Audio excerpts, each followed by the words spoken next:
Hello everyone, welcome back to the another session in design and analysis of algorithms. Unit 1 topic 7. This video is about graphs.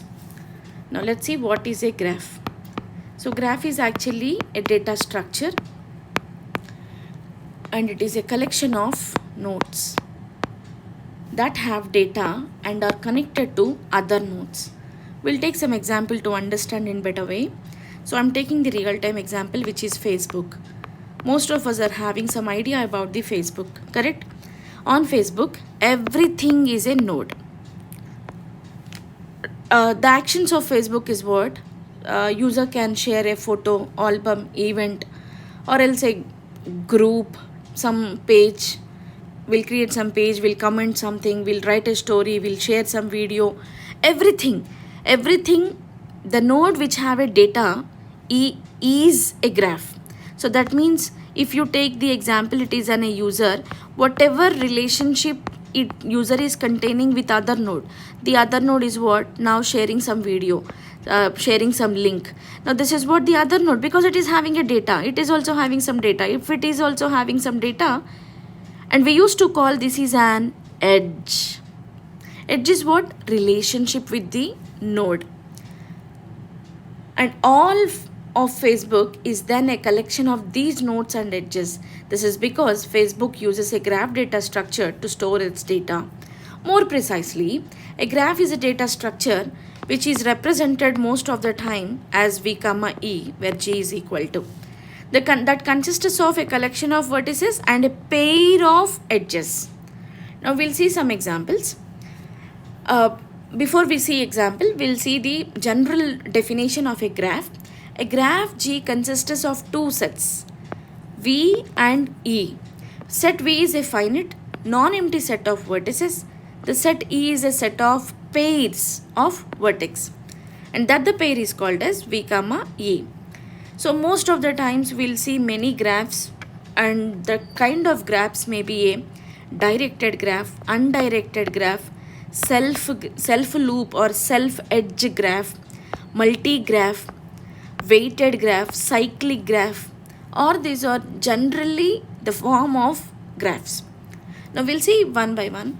An undirected graph, that is the pair of vertices representing any edge is unordered. U comma V and V comma U represent the same edge. Assume that U is a vertex and V is the other vertex. The pair of vertices, that is U comma V, represents the same edge, which is V comma U, because direction is not given. So the cost from U comma V is always is equivalent to V comma U. And if you take the directed graph, that means direction is given. U comma V direction and V comma U direction. Here it is U is equals to V, and here it is U is not equals to V. So that means U comma V distance is equal to V comma U, and whereas it is U comma V distance may not be equals to V comma U. So in a undirected graph, if you have number of vertices or 4, then the maximum number of edges is n into n minus 1 by 2. We'll take some example. 1, 2, 3, 4. What these are? Vertex or nodes. Now, in undirected graph, we will be having edge from each vertex to other vertex. That means 1 is having edge from 1 to 2, 1 to 3, 1 to 4. The same. 2 to also the same. Now it is what in other sense we used to call as it is a undirected graph, because we don't have any direction, and it's also called as complete graph. Okay, so what are the maximum number of edges? That is what? N into n minus 1 by 2, where n value is 4. 4 into 4 minus 1 by 2, if you calculate, you'll get 6. So if you see in the graph also, you'll find the same 1, 2, 3, 4, 5, comma 6. So it's about undirected graph. Now what about directed graph? So in a directed graph, if the maximum number of vertex are 3, then the maximum number of edges are n into n minus 1. Now let's see that also. 1, 2 and 3. Okay. Now, so 1 to 2 is one direction, 2 to 1 is the other direction, and 1 to 3, 2 to 3 the same. 1 to 2, 1 to 3, yes, n into n minus 1. So that is what? 3 into 3 minus 1, which is 6. So if you 3 into 2 is what? 6. If you calculate 1, 2, 3, 4, 5, 6. So in a directed graph, the formula maximum number of edges, which is n into n minus 1. So what do you mean by this self loop or self loop graph? That is 1, 2, 2, 3. So we will be having directions from one node to other node. One node to other node, and a path is existed from the same vertex to from the vertex of that to the same vertex. That is, source and destination will be the same. So otherwise you can also say this one, a self loop graph is a graph where the relationship or the edges existed with the same vertex. That is u comma u, or else you can say it is v comma v. So when you find a edge like this, then that is called as a self loop graph. And so I think these are the what we were seeing as part of the definitions of graph. Now we'll see the representation of a graph. So how you can represent a graph, that we'll see. Graph representation. How you can represent a graph? There are two techniques to represent a graph. The one is adjacency matrix and the other one is adjacency list. Now we'll see adjacency matrix first of all. So let's take some example. 1, 2, 3, 4. I'm taking a complete graph.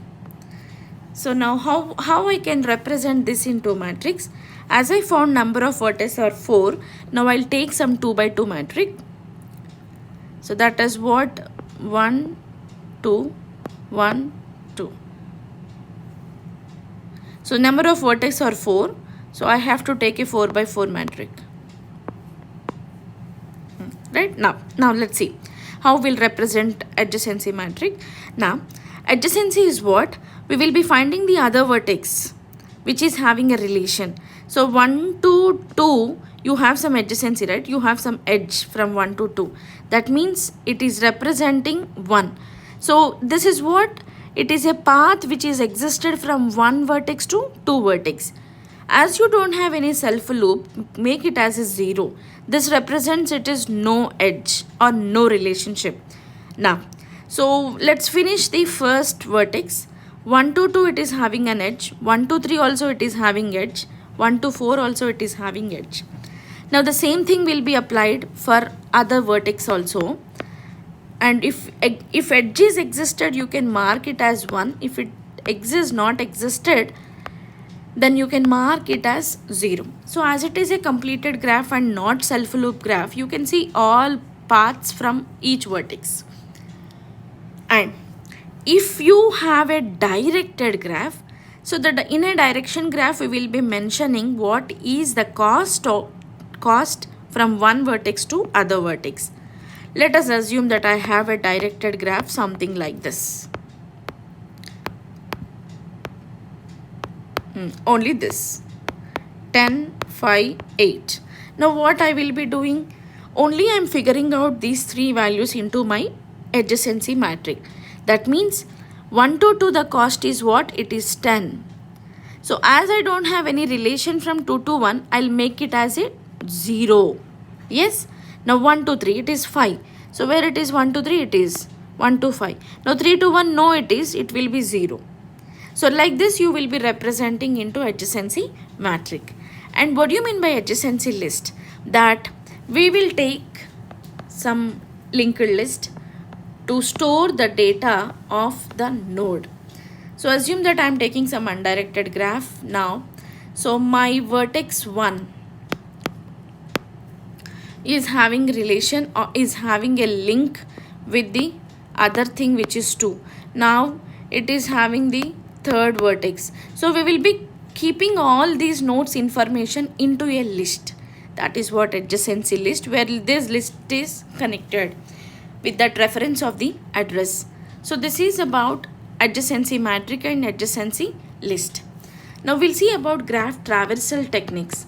Graph traversal is, before you understand graph traversal, let's understand about the two different terminologies, and those are visiting a vertex and exploring the vertex. So graph traversal is what?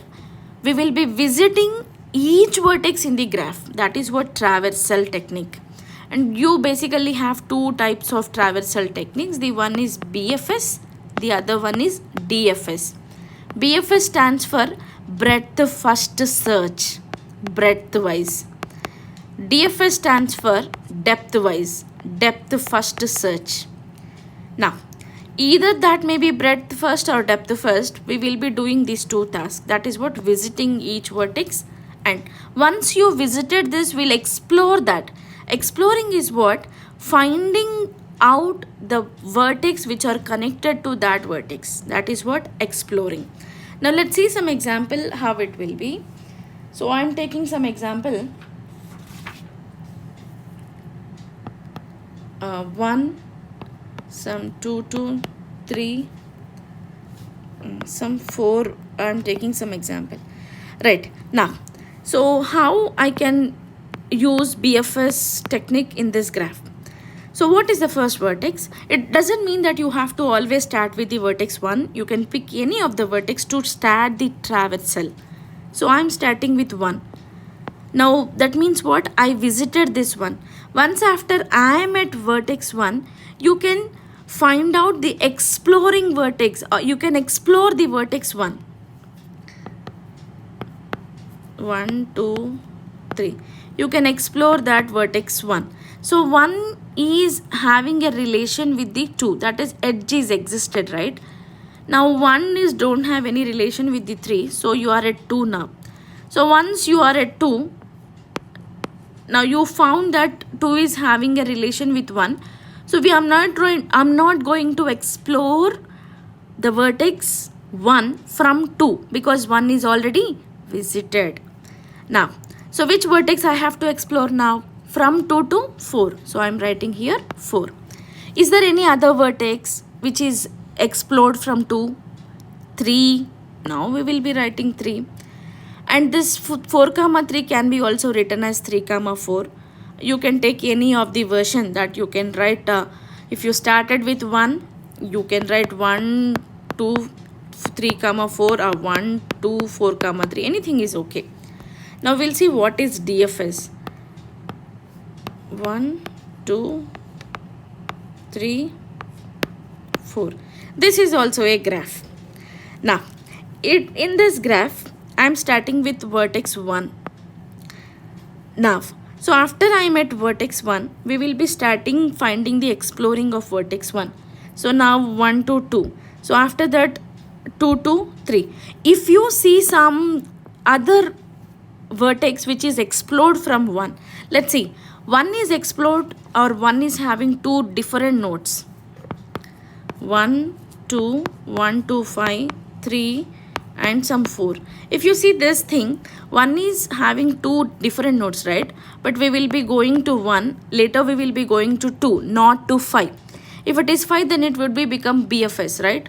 So now we are traversing the graph or visiting the vertex in depth wise. So 1 to 2, then 2 to 3, then 3 to 4. Now, so this is the way how you have to start exploring. So when you are at 4, you don't see any edge here, right? So what we will be doing, we will be going backtracking. So 4 to 3, 3 to 2, 2 to 1, and hence you will be finding the vertex which is 5. So this is what DFS. DFS is what? Doing the traversal or visiting the other vertex in depth wise. So this is about graph traversal. Thank you all.